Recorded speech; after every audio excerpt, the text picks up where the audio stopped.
you're not making enough money, or you wouldn't be here. You want to make more or need to make more. And there's actually a simple reason why you're not. I will bet you are not even sure how much money you make an hour from your sales on Poshmark. Isn't that funny? Every job you've ever had in your life, one of the first things you checked was how much you would make an hour. That's because your time is worth a lot, and it still is. Those companies you worked for paid you for your time to do the job they hired you to do. That should not be any different for Poshmark. Pay yourself a living wage. Let's figure out your hourly rate. Deep breaths, this could be a shocker. Like any successful business, you've got to stay focused on your finances if you ever want to be successful. So we've discussed at length the basics of the My Seller tools. In it, we've shown you how you can print out a complete report of what you make in a year, a month, a week, even a day. So you can easily find out that answer that might shock you, your true hourly wage. Let's do a math problem. How much do you make an hour reselling? Well, how much time do you truly spend on Poshmark or your reseller apps a day? And how many days a week do you do that? Then let's look at those pesky reports. How much did you make on average in a day this year? Take the total you made this year. You're going to want to subtract your expenses. We'll talk about that more in a minute. Then divide that by 365 days a year. Or if you're talking only work days, Monday through Friday, that's 260 days a year. You determine your math problem based on the days of the week you work and how many hours in a day that you work. Here's approximately my hourly rate math problem if I look at an entire year. I have spent many more hours in past years, but since I am spending most of my time right now teaching you guys, my hours may even be less than what we're looking at here.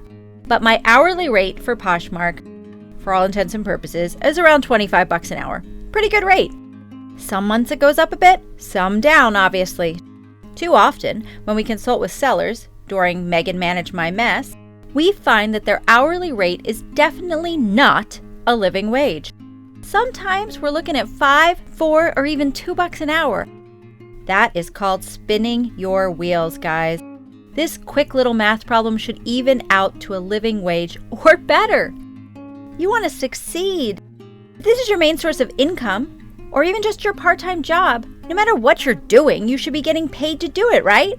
If not, well, it's just a hobby. We are looking to make this a profitable business. That math has got to change for the better. You can do that by increasing sales and reducing and organizing your hours spent working. Okay, let's just look at my last month. My rate changes.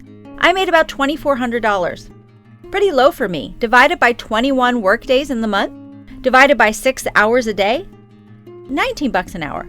Hey, let's minus my expenses for the month. We're dropping to about $13 an hour.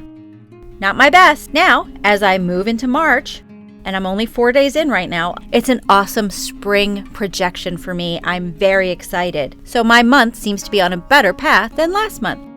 Now keep in mind that from your bottom line, before I get to that $55K per year, I have to take into account what I spend. Yes, this part is painful. You need to add up everything you spend monthly and subtract that from what you made before you divide it by how long you spend doing all this work.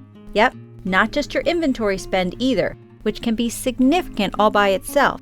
But you need to add up your supplies. We're talking tape, thank you notes, tissue paper. Do you pay rent on your space? Did you buy organizers or shelving? What did you put out to make your business operate effectively? That all gets wrapped into your math problem, guys. I know this feels overwhelming, but you have to give yourself a truly honest snapshot of how you are doing before you look at all the ways to improve it. And then once you're honest with yourself, build your business with a better budget and a more discerning eye. So print out those reports and keep an eye on them weekly or at least monthly. The reports are dynamic and very helpful. It gives you insights into what brands people come to your closet to get most often. It shows you what makes the most money and what consistently is making you the least money. These are your own closet trends and they do matter. You have customers that follow you and can return for more if they know you have the stuff they want. Buy more of all the things you sell. For me, it's Anthropologie and vintage brand. I have learned things like kids stuff doesn't really work for me, and I am not savvy enough about jewelry to turn a huge profit. So I go with what I know and love. and now people come back for more. Keep track of what you are making. Whether you use the tools Poshmark provides, Quicken, or just an Excel sheet, lay out on a daily basis exactly what you sell something for and what you paid for it. It's not a terrible idea to keep track of when you listed something either. I give my items an expiration date of about 2 years. If a Halloween costume goes through 2 full fall cycles, say, without selling, it's probably not going to. Now I realize you can push that longer and you can decide these things on a case-by-case basis. Sure, this particular costume, for example, I'll be honest, I've owned it for longer than 2 years and have been offering to sell it. I think it's been 4 years now. I guess no one wants to be Mark Antony anymore. This seems like a moment where the teacher should take her own lessons, right? Put a folder on your desktop that says Poshmark Finances. Keep your Excel files, pictures of your receipts, projections, and goals. Your organization of your financials is the most important organization of all, and the one area where we find most sellers don't even deal with. You are not alone if this is you. It's a common problem with resellers because of the nature of the growth of this kind of business. It often begins as a side hustle or a hobby. It's often wrapped neatly into the household budget as part of shopping. Profits start out paying for a vacation or kids' activities. I get it. I did it. But now this is your business. Treat it as a business and don't let it overwhelm you. Getting serious and honest about financials is a first real step in making real money. You're on the right track right now. Great job. Pricing. How to price something on Poshmark is the ultimate financial sales strategy, and while it's not hard for people that have been reselling for a long time, it can be next to impossible for new resellers. Pricing begins at the store. You should be thinking about what you are going to price and, more importantly, sell your item for from the moment you lay eyes on it. First, is it a good price at the store? Great. Let's say it's $1. How much can you sell that item for? Remember to keep your bottom line price budget in mind. Let's say that your price budget is $30. That means you only buy things that you think you can sell for $30. Will you sell this item that you're paying $1 for at least $30? Now, are there any issues with it that will take that price down a bit?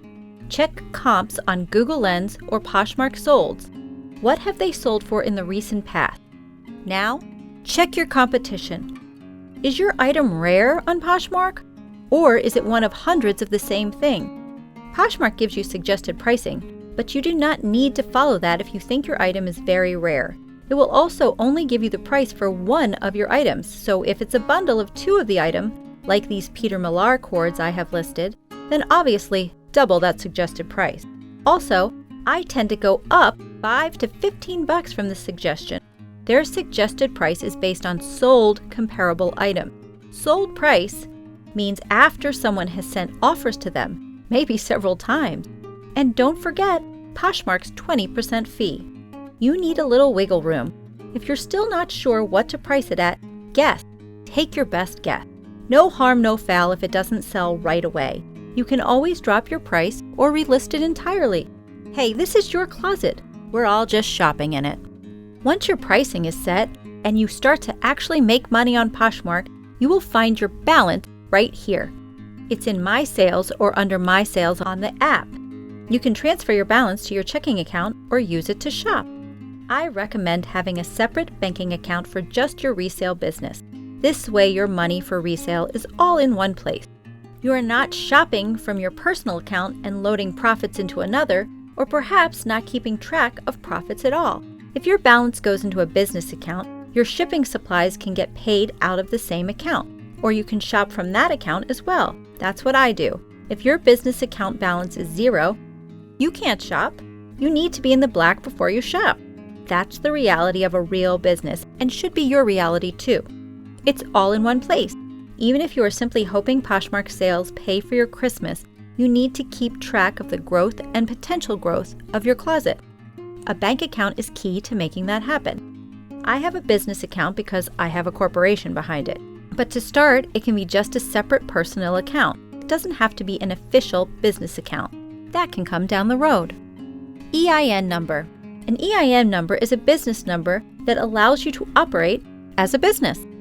You can buy wholesale on sites like Fair, you can register with your state, and you can get tax breaks at Goodwill.